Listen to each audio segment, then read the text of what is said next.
Di sini saya akan menjelaskan tentang individu, kelompok, dan juga kelembagaan. Yang pertama, saya akan menjelaskan individu sebagai identitas diri dan sosial. Sebelum kita mengenal lebih jauh tentang individu sebagai identitas sosial dan identitas diri, saya akan menjelaskan tentang pengertian individu.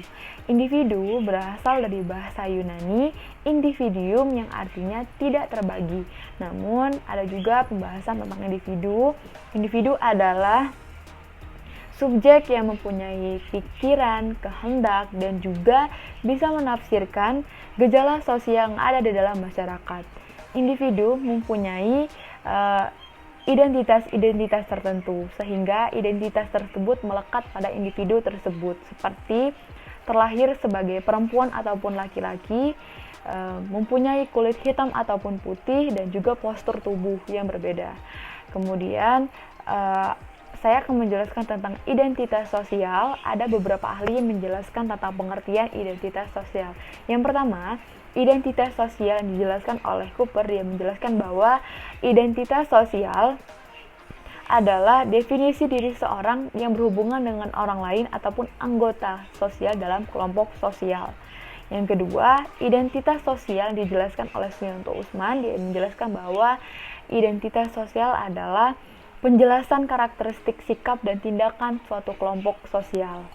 Dan juga ada 3 sistem tindakan individu dan kelompok. Yang pertama, sistem sosial. Sistem sosial yang diambil dari sini adalah peran ataupun status dalam kelompok sosial di dalam masyarakat. Yang kedua, sistem budaya. Kebudayaan yang diambil dari sini adalah nilai dan norma-norma di dalam masyarakat. Yang ketiga, tipe kepribadian. Kemudian dalam 3 sistem tindakan individu dan kelompok ini ada 3 pendukung ataupun pendukung dalam tiga sistem tindakan tersebut. Yang pertama, itu seseorang akan melakukan sesuatu dikarenakan ada makna, ada nilai. Kemudian yang kedua, makna tersebut dilakukan dengan interaksi dengan orang lain. Yang ketiga, makna tersebut disempurnakan dalam proses penafsiran, dalam proses interaksi berlangsung. Seperti itu, sehingga dapat dikatakan bahwa identitas sosial dari dalam individu dan kelompok itu tidak bisa dipisahkan. Selanjutnya, saya akan menjelaskan tentang sistem dan status sosial di dalam masyarakat. Sebelum itu, sistem sosial adalah pola-pola yang mengatur hubungan timbal balik di dalam tingkah laku di dalam masyarakat. Dan sedangkan status adalah bisa disebut dengan posisi ataupun kedudukan ataupun peringkat di dalam kelompok masyarakat. Di dalam sistem sosial terdapat berbagai kedudukan status seperti ayah, ibu, anak, ketua RT, ketua RW, kepala sekolah, kemudian guru merupakan kedudukan dalam sistem sosial. Kemudian ada 3 karakteristik karakteristik sistem sosial. Yang pertama, ditinjau dari sistem sosialnya, yaitu dari pengertian mikro dan juga makro. Dalam pengertian makro, dia itu ditinjau dari sistem sosial yang berskala besar ataupun luas, seperti sistem pertahanan nasional, sistem perdagangan nasional. Sedangkan pengertian dalam mikro ataupun berdasarkan unsur dari mikro itu sistem sosial yang berskala kecil, seperti keluarga yang ada unsur intinya seperti anak, istri, kemudian suami. Yang kedua, perubahan salah satu aspek unsur sistem yang akan mengakibatkan perubahan sistem lainnya. Contohnya, perubahan pada sistem perekonomian akan mengakibatkan perubahan lainnya pada sistem politik dan juga pertahanan. Kemudian yang ketiga, subsistem yang saling mempengaruhi.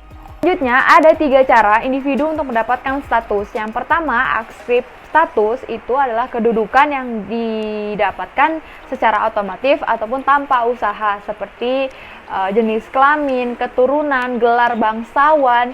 Kemudian yang kedua, itu ada aksifat status, adalah kedudukan yang diperoleh dengan usaha, seperti pendidikan guru, dokter, camat, gubernur, dan bahkan presiden.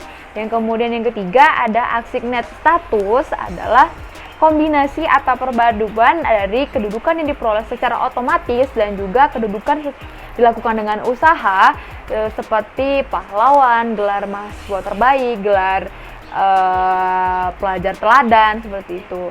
Kemudian kelas sosial. Kelas sosial adalah individu yang menempati lapisan-lapisan sosial yang dilandasi kriteria ekonomi. Kelas sosial timbul karena adanya perbedaan penghormatan dan status sosial. Contoh, seorang anggota masyarakat yang dipandang terhormat dikarenakan mempunyai status sosial yang tinggi. Kemudian, seorang anggota masyarakat yang dianggap rendah dikarenakan mempunyai status sosial yang rendah. Ada 3 lapisan kelas sosial. Yang pertama, golongan yang pertama itu kelas sangat kaya. Kelas sangat kaya itu adalah kelompok orang yang sedikit di dalam masyarakat seperti pengusaha, bangsawan. Terus yang kedua, golongan yang kedua itu kaya. Itu golongan ini cukup banyak di dalam masyarakat seperti pedagang, pegawai. Kemudian yang ketiga itu golongan yang ketiga adalah miskin. Itu golongan yang paling banyak di dalam masyarakat, biasanya itu seperti rakyat biasa. Kemudian dalam masyarakat Amerika Serikat membagi 6 golongan kelas sosial. Yang pertama itu telah lama kaya, baru kaya, terus belum lama kaya, terus pengusaha kaum profesional, terus pegawai pemerintah, pekerja tetap, dan juga pengangguran. Selanjutnya adalah kelompok sosial. Kelompok atau grup adalah sekumpulan individu yang saling berinteraksi satu dengan lainnya. Awalnya, kelompok sosial itu dibentuk dikarenakan ada kesamaan pekerjaan. Namun karena adanya aktivitas di dalam kelompok sosial tersebut menimbulkan munculnya kelompok-kelompok sosial yang dilandasi oleh kesamaan kepentingan bersama. Terbentuknya kelompok itu karena akibat adanya aktivitas manusia, aktivitas individu untuk memenuhi kebutuhannya dan saling mempunyai kesamaan ataupun persamaan. Kemudian ada 3 macam individu membentuk kelompok. Yang pertama berada di dalam wilayah yang sama seperti dusun, RT, RW, kecamatan, kota, terus memiliki keturunan yang sama, maksudnya adalah seperti keluarga inti, keluarga besar, keluarga kerabat. Kemudian ketiga itu memiliki kepentingan yang sama atau tujuan yang sama, seperti himpunan guru, himpunan mahasiswa, himpunan kedokteran. Kemudian ada pembagian kelompok berdasarkan ada tidaknya hubungan sosial di antara mereka. Yang pertama, kelompok statis adalah kelompok bukan organisasi, tidak memiliki hubungan sosial yang dilandasi jenis di antaranya. Contohnya itu kelompok penduduk usia 10 sampai 15 tahun di sebuah kecamatan. Kemudian kelompok masyarakat adalah kelompok yang memiliki kesamaan tetapi tidak mempunyai organisasi dan hubungan sosial di antaranya. Kemudian yang ketiga, kelompok sosial. Kelompok sosial itu merupakan anggota yang memiliki kesadaran dan mempunyai hubungan di antara satu dengan lainnya. Yang ketiga adalah kelompok asosiasi, adalah kelompok yang didasari mempunyai kesadaran, jenis, dan juga kedudukan seperti sekolah, negara, seperti itu. Yang keempat, ada interaksi sosial. Interaksi sosial terjadi jika interaksi sosial dibalas dengan interaksi sosial lainnya. Dengan kata lain, interaksi sosial adalah hubungan timbal balik yang bersifat dinamis di antara warga masyarakat yang saling mempengaruhi dan berhubungan langsung antara individu dengan individu, individu dengan kelompok, dan juga kelompok dengan kelompok.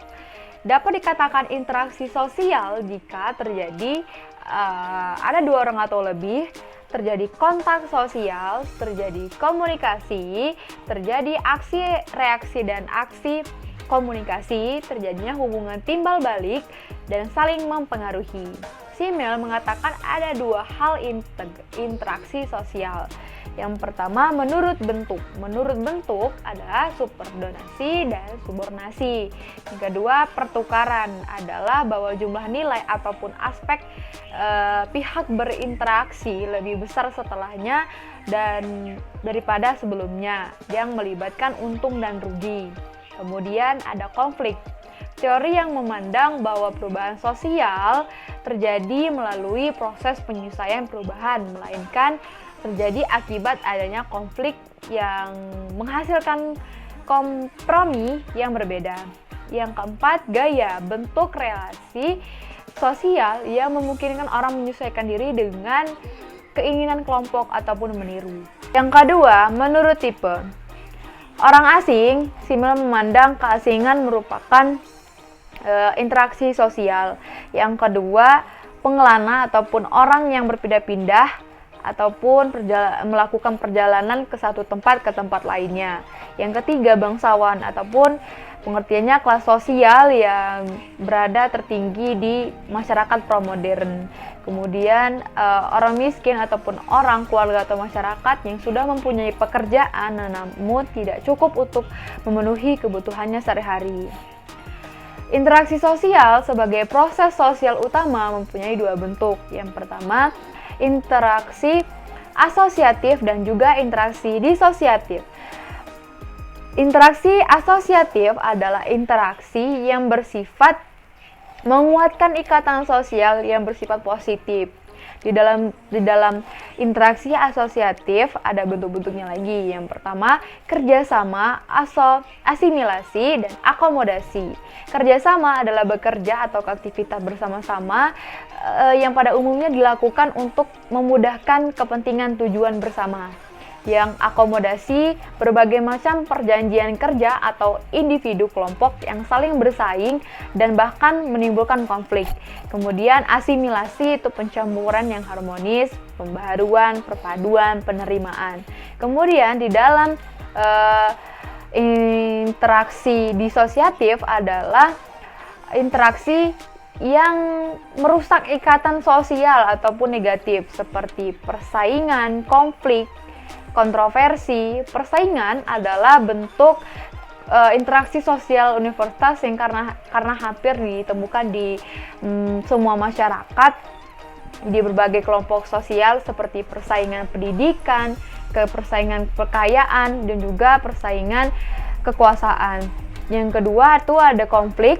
Konflik adalah pertikaian ataupun kegiatan manusia, kegiatan masyarakat yang disertai dengan ancaman seperti tindakan kekerasan. Yang ketiga ada kontroversi, itu adalah sikap tersembunyi yang dilakukan oleh masyarakat yang akan menimbulkan kebencian. Yang kelima ada lembaga sosial. Lembaga sosial pada hakikatnya adalah kesatuan dari adat istiadat yang dengan nilai-nilai normanya menguasai sejumlah tindakan dan sikap orang-orang ataupun kelompok sosial. Tujuan lembaga sosial adalah untuk memenuhi kebutuhan pokok manusia. Namun juga ada fungsi lembaga sosial menurut Soejono Sukanto. Dia menjelaskan yang pertama itu sebagai memberikan pedoman, artinya para anggota harus bertingkah laku ataupun bersikap dalam menghadapi masalah. Yang kedua, menjaga keutuhan masyarakat. Yang ketiga, memberi pegangan pada masyarakat. Artinya, sistem pengawasan masyarakat terhadap tingkah laku masyarakat. Ciri-ciri umum lembaga sosial yang pertama, perilaku yang terwujud melalui aktivitas masyarakat dan ada hasilnya. Yang kedua, suatu tingkat kekekalan tertentu merupakan ciri lembaga sosial. Yang ketiga, mempunyai tujuan tertentu. Yang keempat, mempunyai alat-alat kelengkapan untuk mencapai tujuan. Yang kelima, lambang merupakan ciri khas lembaga sosial. Yang keenam, mempunyai tradisi tertulis dan tak tertulis. Tipe-tipe lembaga sosial. Yang pertama dilihat dari sudut pandang perkembangannya, yaitu yang A, discursive institution, itu adalah lembaga yang dibuat karena ada adat istiadat di masyarakat seperti agama, kemudian perkawinan. Yang kedua ada effect institution ataupun sengaja dibuat dikarenakan untuk memenuhi kebutuhan masyarakat seperti lembaga pendidikan. Kemudian yang kedua dilihat dari sudut sistem nilai yang diterima oleh masyarakat. Yang pertama ada basic institution ataupun diartikan dianggap sangat penting untuk mempertahankan tata tertib masyarakat seperti negara, kemudian sekolah. Kemudian ada subsidiary institution, itu yang dianggap kurang penting seperti tempat rekreasi. Kemudian yang ketiga dilihat dari sudut penerimaan masyarakat. Ada socially sanctioned institution, itu adalah lembaga sosial yang diterima oleh masyarakat seperti sekolah, perusahaan. Kemudian ada socially unsanctioned, adalah lembaga yang ditolak oleh masyarakat seperti preman. Yang keempat, dilihat dari sudut pembaruannya, itu ada general institution ataupun hampir dikenal semua masyarakat dunia seperti religi, agama. Kemudian ada registered institution, adalah yang dianut oleh masyarakat ataupun hal yang dianut, lembaga yang dianut oleh masyarakat seperti agama Islam, agama Kristen. Sekian presentasi dari saya. Apabila ada salah kata saya mohon maaf, kepada Allah saya mohon ampun. Saya akhiri. Wassalamualaikum warahmatullahi wabarakatuh.